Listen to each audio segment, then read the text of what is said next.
एक बार की बात है, गुड्डनपुर नामक एक गांव था। वहां पर बहुत ज्यादा ठंड पड़ रही थी। इस बार सभी गांव वाले शाम होते ही अपने अपने घरों में घुस जाते थे और आग या हीटर जलाकर अपने आप को थोड़ा बहुत ठंड से बचाते थे। गांव में कुछ ही दूरी पर एक बहुत ही घना जंगल था। उस जंगल में एक चुड़ैल रहती थी। इस बार इस तरह की ठंड पड़ रही थी कि चुड़ैल भी अपने आप को ठंड से नहीं बचा पा रही थी। गुफा में बैठी चुड़ैल बोल रही थी, अरे कितनी ठंड है। अब की बार इतनी ठंड यहाँ पर कैसे हो गई।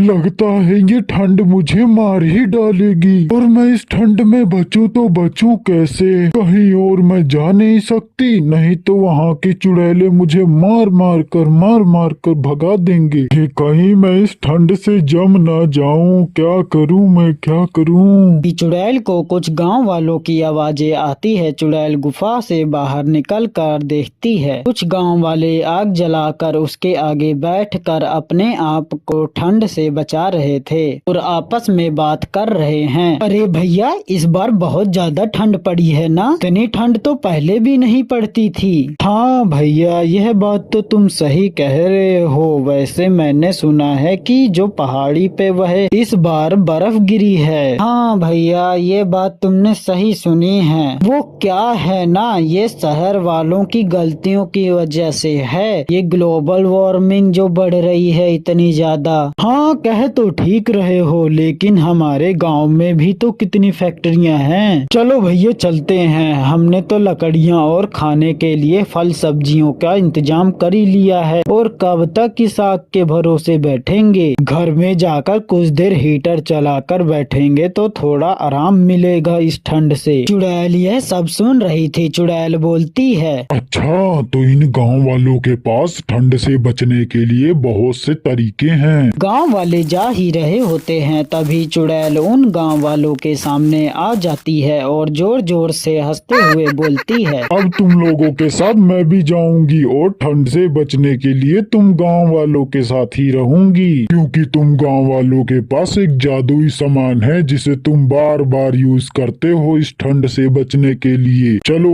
अब मैं भी तुम्हारे साथ चल रही हूँ, चलो जल्दी। गांव वाले डरते डरते घर जाते हैं। चुड़ैल भीमा के घर में हमेशा हीटर चला कर रखती थी और मस्त खाती पीती रहती थी। भीमा और उसकी पत्नी दोनों परेशान हो गए थे। दोनों तांत्रिक बाबा के पास जाते हैं और सारी बात बताते हैं और मदद मांगते हैं। तांत्रिक बाबा भीमा की बात सुनकर भीमा के घर आते हैं। चुड़ैल जैसे ही तांत्रिक को देखती है, चुड़ैल डर जाती है और झट से भाग जाती है। भीमा और उसकी पत्नी बहुत ज्यादा खुश हो जाते हैं और तांत्रिक बाबा का धन्यवाद करते हैं। चुड़ैल अपनी गुफा में जाकर बोल रही थी, यह गांव वाले तो बहुत ही तेज निकले। यह गांव वाले तांत्रिक बाबा को बुला लिए। अब मैं क्या करूं। हाँ, आइडिया आ गया। मैं सुबह गांव में जाऊंगी और सभी के घरों से छिप छिप कर सारे हीटर उठा लाऊंगी, जहाँ जहाँ पर भी जिस जिस घर में रखा होगा। चुड़ैल सुबह सुबह गांव जाती है और छुपते छुपते सभी के घरों से हीटर चोरी कर लेती है और अपनी गुफा में सभी तरफ लगा देती है और मस्त होकर अपने बेड पर बैठ जाती है। उधर दूसरी तरफ गांव में सभी गांव वाले आपस में बात कर रहे थे कि इतने सारे हीटर कहाँ गायब हो गए। भीमा भैया, ये इतने सारे हीटर कौन ले गया। अब हमको क्या पता भैया, ना जाने कौन ले गया। मुझे तो ऐसा लगता है इन सब के पीछे किसी चोर का हाथ है। हाँ हाँ, ऐसा ही हो सकता है। देखो गांव वालों, इस पर चर्चा करने की बजाय हमें एक नया हीटर ले ही लेना चाहिए, नहीं तो इतनी ठंड से हम कैसे बचेंगे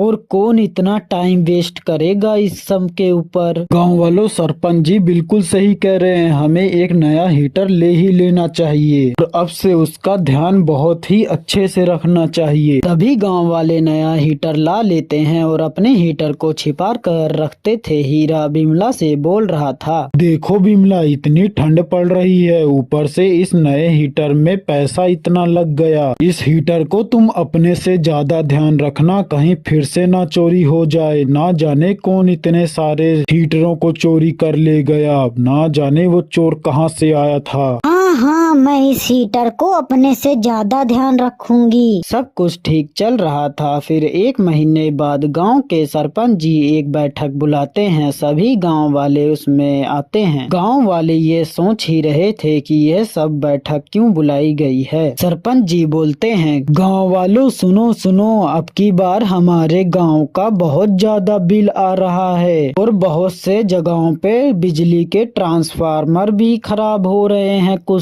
समय पर। हमें मिलकर ये बात पता लगानी ही पड़ेगी कि इन सब के पीछे किसका हाथ है, क्योंकि इससे पहले 25 सालों से कभी भी इतना ज्यादा बिल नहीं आया करता था सर्दियों में। लेकिन सरपंच जी, हम तो रात को ही हीटर चलाते हैं और दिन में तो कुछ ही देर के लिए जलाते हैं हीटर। हम तो पहले भी इतना ही यूज करते थे। घर के लोग तो कुछ देर बाद आग ही जला लेते हैं। सभी गांव वाले फिर तब से कम हीटर यूज करने लगे थे, लेकिन तब भी यह सब नहीं रुकता है और बिजली का बिल बढ़ता ही जा रहा था। गांव वाले और सरपंच फिर मिलते हैं। गांव वालों, कहीं कोई बिजली की चोरी तो नहीं कर रहा है गांव में से? लेकिन सरपंच जी, ऐसा कौन करेगा? और ऐसा भी नहीं है कि कोई घर में हमेशा हीटर चला कर रखता है। गांव में सभी अपने अपने काम पर चले जाते हैं और घरों में कुछ देर बाद सभी आग जला लेते हैं और हमें भी तो बिजली का बिल महंगा पड़ता है। तो इन सब के पीछे कौन हो सकता है? गांव वालों, हमें यह ढूंढना ही होगा कि इन सब के पीछे कौन है। एक दिन हरिया किसी काम से डरते डरते जंगल के रास्ते से आ रहा था। तभी शाम हो चुकी थी। तभी हरिया की नजर एक बहुत ही तेज रोशनी पर जाती है। हरिया थोड़ा पास जाकर देखता है तो वह देखता है कि वहाँ पर चुड़ैल की गुफा है और गुफा में चारों तरफ हीटर ही लगे हुए हैं और उसमें एक बड़ी सी लाइट भी लगी हुई है। हरिया जल्दी से अपने घर जाता है और बिमला से सारी बात बताता है। अरे बिमला,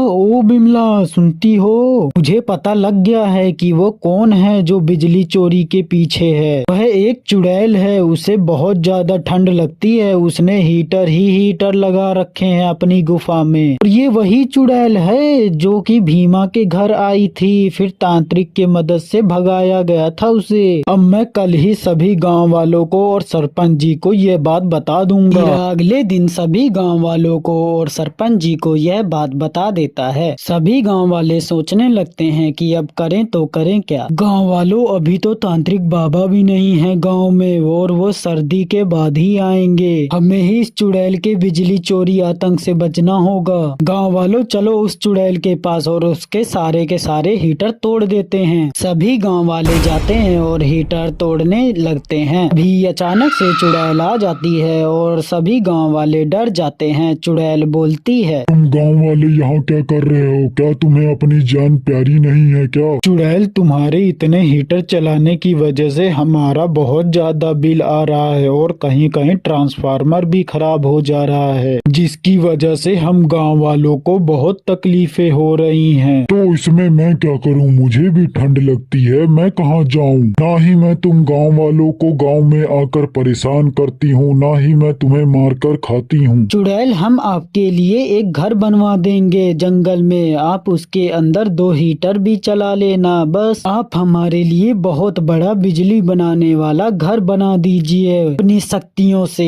हाँ, ये तो मैं कर सकती हूँ। मुझे ये शर्त मंजूर है। मैं अपने लिए शक्तियों का उपयोग नहीं कर सकती, लेकिन तुम्हारी मदद करने के लिए तो कर ही सकती हूँ। फिर चुड़ैल अपने शक्तियों से एक बहुत बड़ा बिजली घर बना देती है। गांव वाले भी चुड़ैल के लिए कुछ ही दिनों में घर बना कर दे देते हैं और उसमें सारी सुख सुविधा भी दे देते हैं। गांव वाले भी खुश हो जाते हैं और दूसरी तरफ चुड़ैल को भी ठंड से बचाव हो जाता है हमेशा हमेशा के लिए। फिर दोस्तों, आपको हमारी कहानियाँ पसंद आती हैं तो आप हमारे चैनल को सब्सक्राइब करिए और लाइक कीजिए हमारे वीडियो